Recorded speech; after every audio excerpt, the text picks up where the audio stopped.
tough loss though. What do you think went wrong, and kind of how do you guys build from here now? Yeah, looking on the game, there's bits and pieces that we can take apart and say we could have improved. Obviously, I think we would have liked 20 or 30 runs more. That would have made bowling on a very good surface a bit easier. But in hindsight, we didn't bowl well enough, regardless of what total we had on the board. Yeah, so back to the drawing board and a quick turnaround. Okay, Matt, it's obviously been a good start at home, but now today not so good.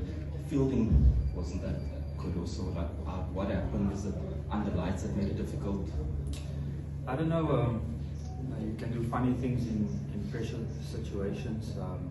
Maybe they just got the better of a couple of guys. Yeah, it's also tough fielding at Newlands, where there's a lot of crowd movement and that sort of thing. It's not to blame anything, but there are aspects of our fielding that we need to improve. A lot of game awareness that's involved with that as well. So hopefully we can rectify that before Sunday. Hi, yes. So SA20 is a new league, but they obviously rivals like the Cape Derby. So now Paarl is, MI is 3-0 up over Paarl in that specific derby. But at the same time, Paarl is still the informed team. Does that do anything in terms of saying the importance of the derby in the SA20? Yeah, I think especially with it being T20 cricket, regardless of what form you're in, any team can win on any day. It's the nature of the game. All the teams are quite stacked with star players all around, so obviously form does play a certain role, but I don't think in T20 cricket it's that big of a factor. We've got match winners all the way from 1 to 11 in basically every team, so you just got to take it ball by ball and hopefully the outcomes on your side. Yeah, talking about outcomes though, you'd obviously want to win at home come Sunday. What do you look at doing differently compared to today? Obviously we know our conditions quite well. Our batters are quite adept at being at peace with the fact that it's not going to be a high scoring game like tonight was. There's not going to be as many boundaries, and I think that sort of plays well into the way that we bat, and it also gives confidence to the guys bowling, knowing that there's a set game plan that we want to follow, and it's been proven to work in the past, and we've got full confidence that it will work on Sunday. Yeah, and obviously you came into this game, have won 3 out of 3, lost this one now. Do you think, if any way, do you think losing this game, going into the second leg of the derby, puts any pressure on the side? Obviously came into this one with momentum, the team in form. Is there any pressure, if any, any type of pressure? Gentlemen at the back did make us aware that we 3-0 down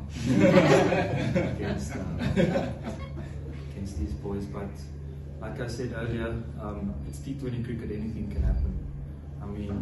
We might rock up on Sunday and it could be an absolute road and someone gets a massive 100. It could be a low scoring affair as well. It's just what happens on the day and which team adapts quicker. I feel there's a better chance of winning. Hopefully that can be us. You were born in Paarl, you grew up playing there. Just what does it mean for you to firstly be playing for the Paarl Royals and then the derby, just from an individual perspective? What does it mean to play against a team like MI Cape Town? Yeah, playing in Paarl is always special for myself and a few other guys from that region.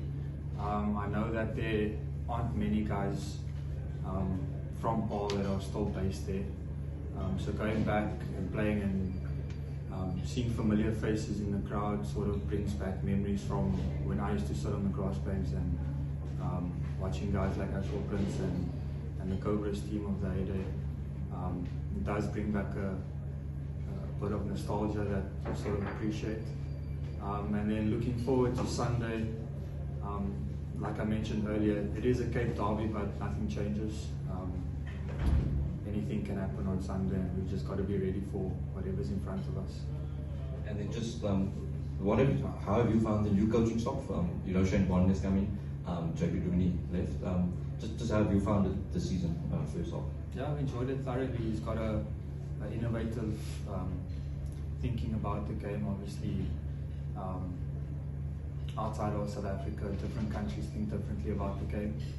He's no exception to that. We've sort of appreciated the feedback that he's given us and new ways that we can expand our game. I think that's why we've barring tonight. That's why we've done so well this season. Where last season we were sort of looked at as hometown bullies. And I was quite pleased with the way that we handled things up in Pretoria. And it's all down to us trying to expand our games through these thought processes.